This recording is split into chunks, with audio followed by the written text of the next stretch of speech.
大埔宏福苑火災咧，有一部分嘅住戶咧係仍然有銀行按揭貸款㗎。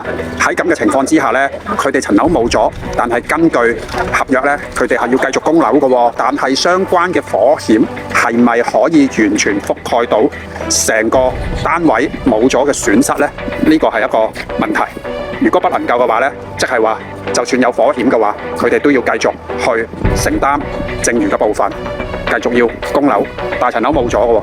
如果俾你喺呢種情況之下，你會選擇繼續供一個冇咗嘅樓嘅按揭啦，還是選擇放棄啊？以人性嘅角度呢，如果你仍然要供一個按揭，但係相關嘅物業已經冇咗㗎啦，你嘅心理會唔會好唔平衡啊？當然喺合約精神係要繼續供嘅。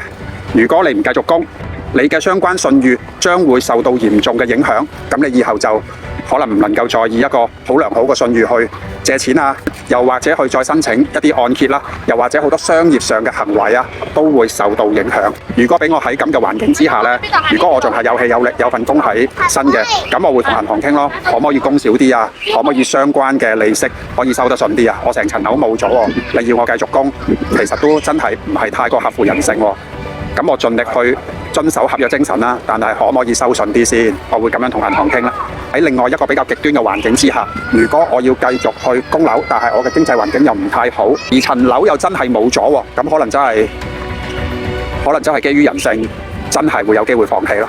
如果俾你經歷咁嘅情況，你會點樣處理啊？